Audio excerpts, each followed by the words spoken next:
കോട്ടയത്ത് നിന്ന് എറണാകുളത്തേക്ക് സൂപ്പർ ഫാസ്റ്റ് ബസ് പോകും. ഈ limited stop bus, private, government അല്ല, പ്രൈവറ്റ്. ഏതാണ്ട് ഏറ്റുമാനൂർ കഴിഞ്ഞപ്പോൾ ഒരാൾ ഛർദ്ദിക്കാൻ തുടങ്ങി. ഇതൊന്നും ചെതറി വീഴാതിരിക്കാൻ വേണ്ടി നമ്മളിങ്ങനെ ഷട്ടറൊക്കെ ഇട്ട് സേഫായിക്കൊണ്ടിരിക്കുമ്പോൾ നല്ല തിരക്കുള്ള ബസ്സാണ്. ടിക്കറ്റ് മുറിച്ചു കൊടുക്കുന്ന ഒരു ചെറിയ മകൻ, കഷ്ടിച്ച് 21 വയസ്സൊക്കെ ഉണ്ടാകും. അവൻ ഈ തിരക്കിലൂടെ ഓടി ഓടി എത്തി. ലെഗ് സ്പേസ് ഒന്നുമില്ല, ചരിഞ്ഞിങ്ങനെ കിടന്നുകൊണ്ട് ഛർദ്ദിക്കണ ഈ പാസഞ്ചറെ തടയി കൊടുത്തുകൊണ്ടിരിക്കുക. എൻ്റെ ഇത്രയും ദീർഘമായ യാത്രകൾക്കിടയിൽ ഞാൻ കണ്ടിട്ടില്ല ഛർദ്ദിക്കണ പാസഞ്ചറെ കണ്ടക്ടർ തടയി കൊടുക്കണം. അപ്പൊ എനിക്ക് തോന്നി ഇതൊരു വേറെ ജനസിൽപ്പെട്ട മോനാ. ഞാൻ കുറച്ചുകൂടി അവനെ ശ്രദ്ധിക്കാൻ തുടങ്ങി.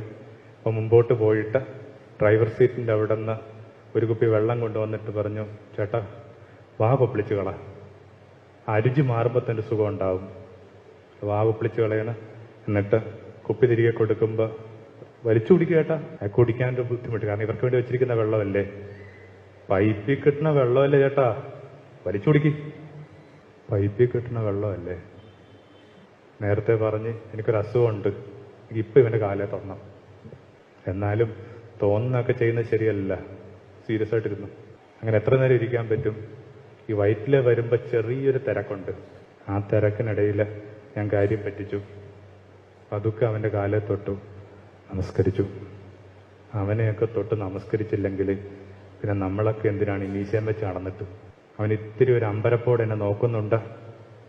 കുറച്ചുകൂടി സ്വാതന്ത്ര്യം ഉണ്ടായിരുന്നെങ്കിൽ എനിക്ക് അവനോടൊരു കാര്യം കൂടി പറയാൻ താല്പര്യമുണ്ടായിരുന്നു. എന്താണ്? അവൻ്റെ കഴുത്തിൽ മലക്ക് പോകുന്ന മാല കിടപ്പുണ്ട്. എനിക്ക് അതുകൂടി പറയാൻ താല്പര്യമുണ്ടായിരുന്നു. നീ എന്തിനാടാ മലക്ക് പോണത്? നീ തന്നെയാണ് അയ്യപ്പൻ.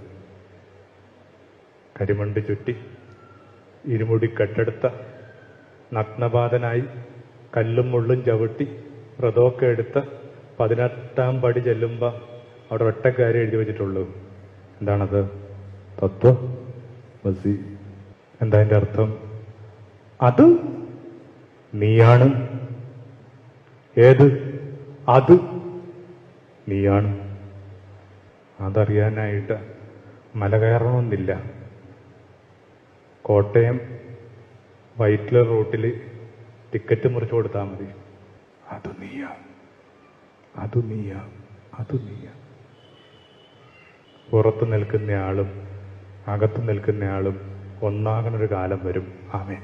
ഈ സെൽഫ് എസ്റ്റീമിനെയും റെസ്പെക്റ്റിനെയും ഞാൻ വിളിക്കുന്ന വാക്കാണ് ആത്മീയത.